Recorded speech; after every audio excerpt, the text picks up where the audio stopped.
I really love this apartment. I stayed here quite some time ago. I'm lucky enough to be being put up here by the company that I'm working for. They are very kind and very generous. If you've been watching my channel for a long time, you may well remember a little stint of daily videos.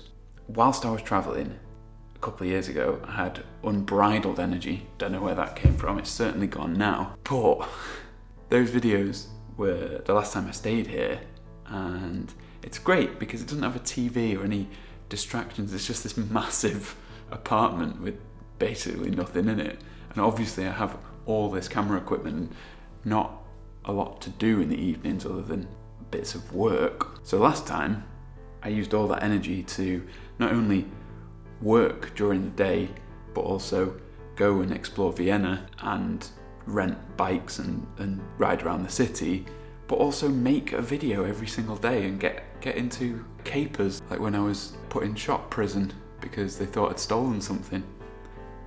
I hadn't. I don't have that level of energy these days, so it's not going to be a video every day, but I thought it'd be interesting while I'm here to show you the things that I brought, and unfortunately I've used up any energy reserves that I had already today, and it's after 10, so it's bedtime for me, but for you this video continues right now.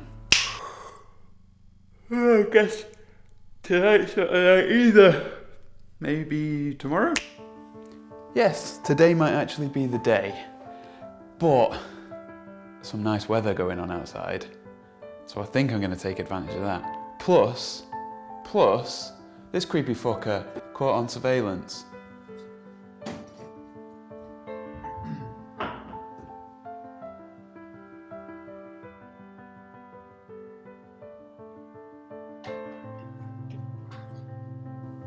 Housebound, he's creeping me out, scaring me, stealing my stuff. So I'm gonna go out and you can be housebound for the day, and maybe I'll have tidied up when I get back. Doubtful.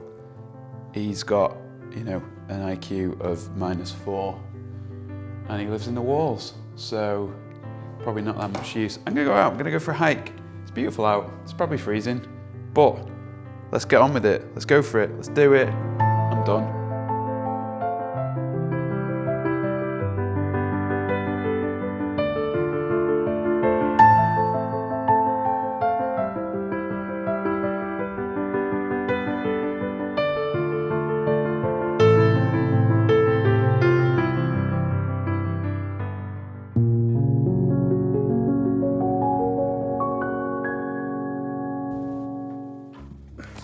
I want a stepladder in the chandelier. I can't just use my phone to film the rest of this video, I need to use one of these cameras. So the idea is that I explain everything that I brought that's laid out here. It should be fun. First selection is my backup camera, my behind the scenes camera, and I'm going to switch to this now because this is the least prominent piece of equipment. It's the Sony A7s Mark I. I'm going to grab a lens and a microphone and a tripod and the 20mm Sony lens, because that makes the most sense. So let's get that set up first. Okay, it's still not going to be sounding the best, but it definitely looks better than the phone. Obviously, one of the reasons why you bring a camera and you don't just bring the phone is to get slightly better footage, but you need a microphone on top of that. And for that, it's got to be the Rode Video Micro. Now this is my sort of backup microphone. It's really good for what it is. And don't get me wrong, it is a phenomenal microphone that you could use to do a lot of professional stuff, but it's not the be all and end all, and we'll get to that. I think I need my arm back, so I'm gonna go grab the tripod. I'm starting with the most basic equipment that I have. Tripod makes a lot of sense as the most basic next one, so cut to more stable footage. Now I'm on a tripod, and this is the very lightweight tripod that I use as my secondary tripod. The next thing we're going to get to is I mentioned microphones and how this isn't the be-all and end-all, because sometimes your talent needs to be further away from the camera. So let's switch to a lav mic. Makes a lot of sense to have a wireless microphone and one that's a lavalier, because like I said, you sometimes need to get further away from the camera and still need to be heard. What's next? What adds to this? I reckon next thing is another camera, another angle. And that's where something like the Insta360 Go comes in, the Go 2. Did a review on this recently, it's quite good. You should watch it, I'll link it up there. What you get from this is a really easy pocketable second angle. You can get behind the scenes footage, that's really handy. It uses things like this sticky mount and this pendant mount, so I mean, there's plenty of videos on it, go check it out, but it's always handy to have like an action cam, behind the scenes camera for, you know, just putting in a place and doing a time lapse, something like that, always nice. Oh, next up, let's jump to lights, and I'm working from the bottom up. This is Aperture's smallest light. I've had it for ages, it's fine, it's kind of bright, the battery doesn't last super long, but it's nice if I can dig out a shot. This is a shot from the other day where we used it inside a lamp as a little practical light. Really handy for shit like that. I taped a magnet to the back and it comes with a tripod mount, and I've just blinded myself. But that's not really what we want from a light. We want a light that will give us some decent illumination on our face, a key light, if you will. I quite like the rotor light. Although it does take batteries, I'm not going to waste them. I'm going to put this on a light stand and I'm going to plug it into the wall, which brings me to this extension strip. Now, if you're traveling internationally, get yourself an extension strip that's got some USBs on it, and then just get 1 or maybe 2 travel adapters. That way you've not got like 25 travel adapters. Also means you know you've got some extension. Got a couple of super long power cables. We need a way to mount it in the place that we want to use it. And so that's where one of these lightweight light stands comes in. As well as this little jobby. And this just goes on top of the light stand and lets you put something with a Coldstream mount into it. Straightforward, really. Now we've got a light, but it's a super hard light. So the next thing, some way to diffuse it. And this is where having more light stands comes in, because you set one of these up, another lightweight one, because travel, and you put one of these on top. This holds a reflector, which once you get set up and bouncing a light into, makes for a much nicer, soft light. Most other stuff is a variation on the theme. You need batteries, obviously you need chargers. You're probably going to want a computer, some hard drives to offload your footage. So computer, MacBook Air M1, it's all I need. Graphics tablet, small one, that's really handy. And all the chargers that go with it. Because we're talking in terms of travel, double fold umbrella is really handy. It's a really nice diffusion / bounce to have. It's got a little bit of shiny on the inside and the whole thing is diffusion. If you have it facing you, it bounces enough light back to give you a little bit of softening, but still a bit of a specular light. The other way around, softens it more, diffuses it, more diffuse light. Still soft, but with some more specularity, which it's to do with reflections. Look it up. And then the reflector could go on the other side. Brings a bit of bounce. Light from both sides.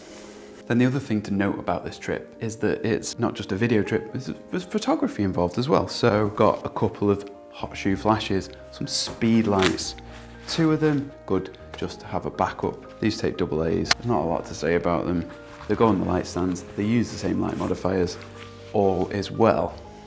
And that's where the main stills camera comes in. The Sony A7r Iii, it's as good as I need. It's 40 something megapixels, fast autofocus. It's a really good image. I'm happy, clients are happy. I don't need to upgrade this. On it is the Sony 24-105 f4. At 105, I get great sort of blurry, nice soft backgrounds, things like that. But the important thing is the versatility. For the longest time, I only used prime lenses and that was fine. That was fine. But there are so many circumstances where you need to be really, really fast. You need to get the close-up shot and you need to get the shot of the group, and then you need to jump back and forth between them. You couldn't do it with primes. You can do it with primes. I've done it with primes. It's harder. Why would you take harder when you could have softer? It didn't work out, did it? The bigger lights, or light. I only brought one big light because, well, travel, isn't it? The big light needs a bigger stand. It's heavier. It needs a stand that's less likely to bend or bow or break. Not gonna topple over. I didn't bring the aperture light because this is basically as good, and it only takes one cable, not the breakout box, not the 2 cables. It's fine, and it's slightly shorter, fits in my bag much easier. I have a small softbox for this. I hate putting it up. It's like an octabox type one. It's only small. I'm not gonna do it, not even for the video. I'm just not gonna do it. It's a nightmare, just use your imagination. It's also shit, I don't recommend it. I almost don't want to tell you what brand it is. It's newer. You know that they're pretty dog shit a lot of the time. But handily, this light can use the same umbrella.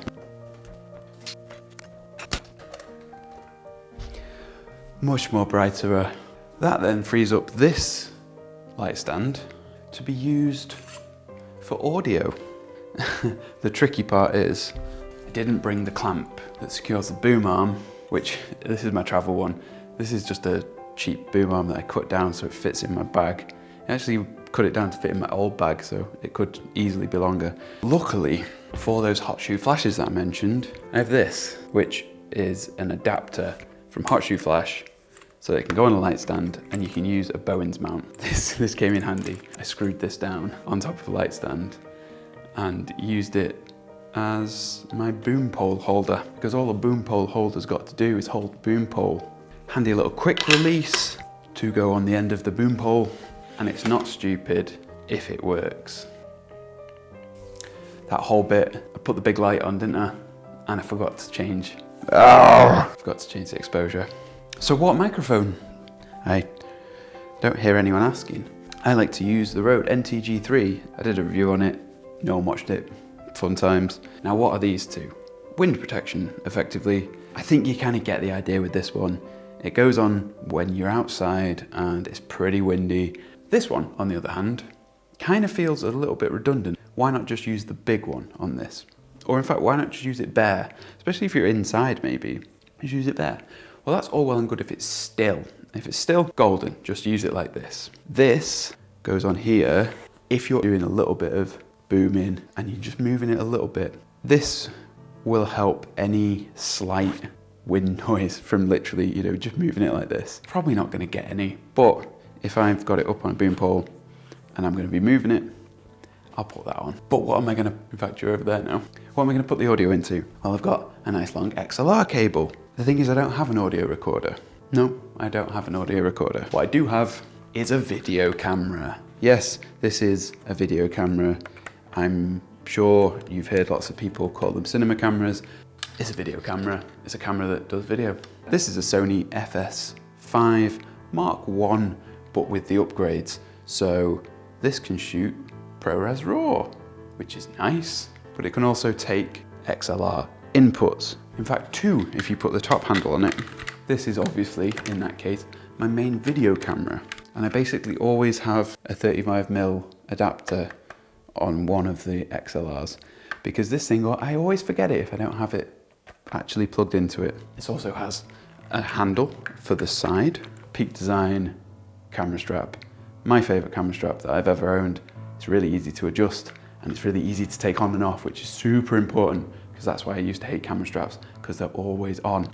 I actually really like to use it on this. If I'm shooting a lot and I'm going to be moving about and not using a tripod, I'll put it on this. And it's super handy because you can lean it by your side still, have your hands free, which is nice. The bigger camera does mean a bigger tripod is needed, so let's set that up. This tripod is the oldest piece of camera equipment I own, as in the thing that has served me the longest. £70 it cost me just for the legs, and my God, that was a lot of money to me at that point. I have a video head, it's just a cheap one, I have that on it, but also monitor recorder. This is the Shogun Inferno by A7s, and it's a 4K 60p recorder. Also brings me to another miscellaneous piece of equipment, the SmallRig, like premium version of their multi-tool, which is handy for tightening this SmallRig monitor mount, which I don't recommend because the tilt and the spin come loose constantly. This guy needs a hard drive and a couple of batteries, or to be plugged into the wall. For now, let's go with batteries. Of course, there's lots of cables that go along with stuff, and I like these IKEA bags, which I can't find anymore, so I assume they don't make. In here, we have a handy little SDI cable, which is one of the prerequisites for recording RAW on this guy. And now we go to the cinema. And this is the like maximum effort setup. So this is the big camera with the monitor and the lights and everything, and the shotgun mic. One of the other things, a gimbal. I don't love gimbals, but then sometimes they really come into their own. Something that I rarely ever start a shoot without is a color checker passport. Really handy to have a reference for white, but also to have a reference for all the other colors, which you can then use in software like DaVinci to sort of synchronize the colors across different cameras. Filters. It seems like a lot of stuff. When I laid it out, it kind of seemed like less. Feels like a lot when you're carrying it, and that's why I chose the cases that I chose. I'm not going to go into that now. This video is already too long. If you've got any comments or questions, ask them down below. If you like videos like this, where I talk about random shit, subscribe. Check out my other channel as well, Unsustainable. I talk about different stuff there. I've made some quite nice videos over there. I like it. I don't care if it's only got 5 subscribers. I like it. That's it. Where's Housebound? I'm gonna fight him. Where are you?